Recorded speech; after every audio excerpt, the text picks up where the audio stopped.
Bismillahirrahmanirrahim. Assalamualaikum warahmatullahi wabarakatuh. Alhamdulillah, alhamdulillahillazi hatsa ala suhbatil akhyar. Asyhadu an la ilaha illallah wa asyhadu anna Muhammadan abduhu wa rasuluh. Sallallahu alaihi wasallam. La nabiyya ba'da amma ba'du.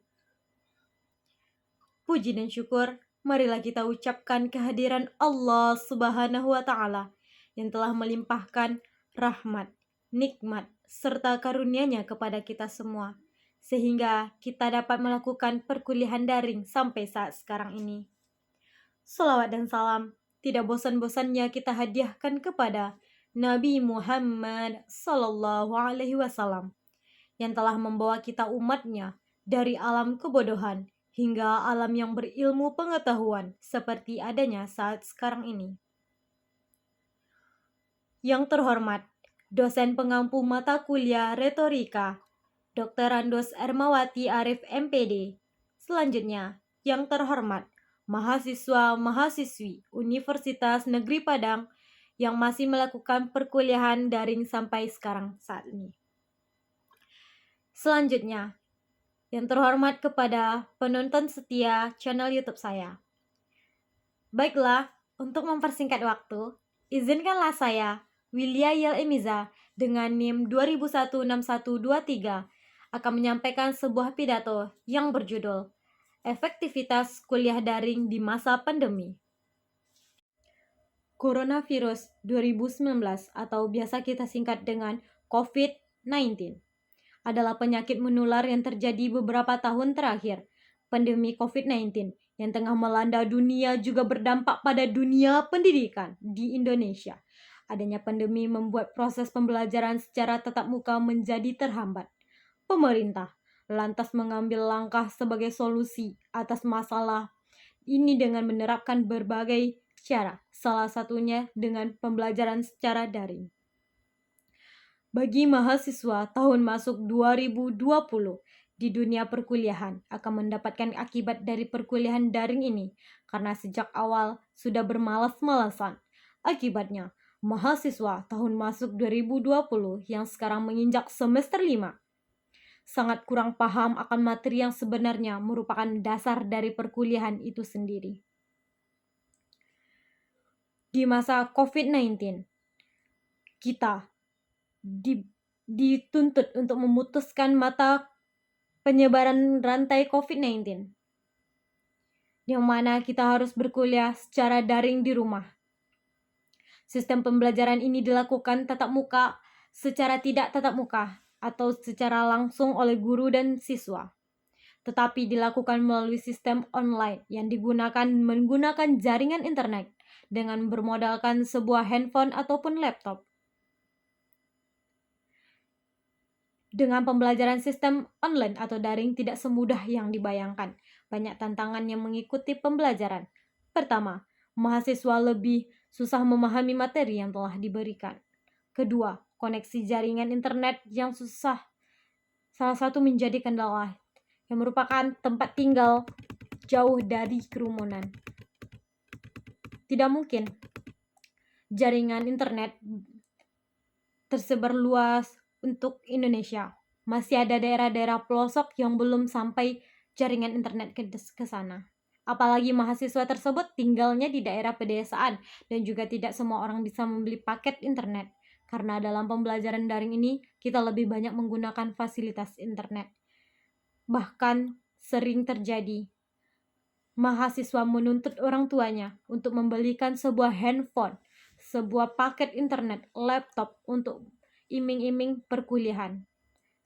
Walaupun sebenarnya perkuliahan bisa dilakukan dengan handphone saja, tetapi pada masa pandemi merupakan juga kesempatan bagi mahasiswa-mahasiswa nakal untuk memoroti orang tuanya.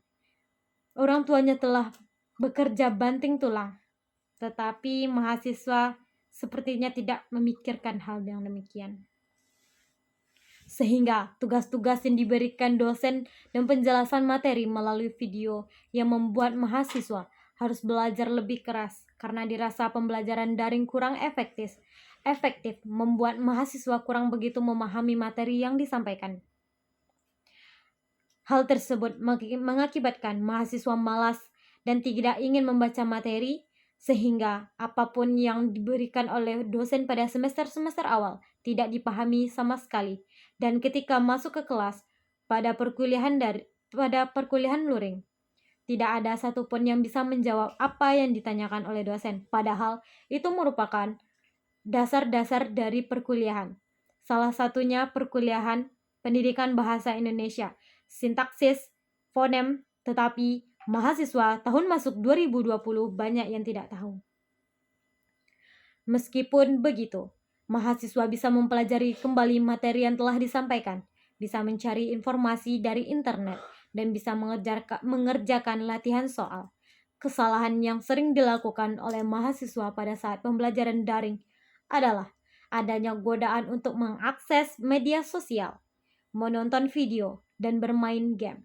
Oleh karena itu, penting bagi mahasiswa untuk berusaha fokus dan konsisten dalam pembelajaran daring ini. Meskipun sedang berada di masa pandemi, dampak positif dari pembelajaran daring ini lebih menyenangkan, fleksibel, singkat, dan hemat di waktu dibandingkan pada perkuliahan secara normal. Karena apa? Karena mahasiswa bisa bermalas-malasan, tidur ambil absen, tidur tugas dikumpulkan minggu depan. Jadi, mahasiswa dapat mengondisikan dirinya senyaman mungkin untuk belajar dengan efektif ini.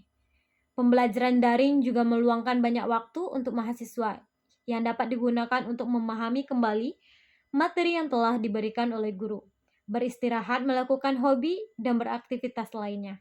Dengan demikian, mahasiswa dapat mengatur jadwal kegiatan yang telah mereka lakukan, tetapi banyak dampak negatif dari COVID-19 ini terhadap pendidikan juga mahasiswa itu sendiri. Pada masa pandemi COVID-19, kegiatan organisasi atau ormada yang ada di universitas terhenti dan tersendat karena mahasiswa dilarang untuk ke kampus dan disibukkan oleh perkuliahan secara daring dan berbagai macam protokol kesehatan yang harus dilakukan, seperti vaksin 1, vaksin 2, vaksin booster. Kegiatan pendidikan berdampak negatif pada COVID-19 ini. Pertama, tidak semua pelajar dapat belajar dengan efektif seperti kuliah pada umumnya karena sangat banyak godaannya. Karena beberapa faktor seperti tidak konsentrasi dan kurang memahami materi.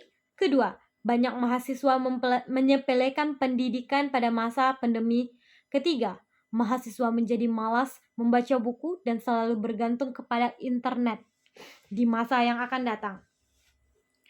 Demikianlah pidato yang dapat saya sampaikan. Jika ada salah, mohon dimaafkan. Karena ada pepatah menyampaikan, tidak ada gading yang tidak retak, karena yang retak itulah yang dinamakan gading. Tidak ada manusia yang sempurna, karena sebaik-baiknya manusia adalah manusia yang mohon ampun kepada Allah atas segala kesalahannya. Begitupun dengan saya, jika ada salah dan janggal dalam penyampaian pidato saya mohon maaf. Akhirul kalam, wassalamualaikum warahmatullahi wabarakatuh.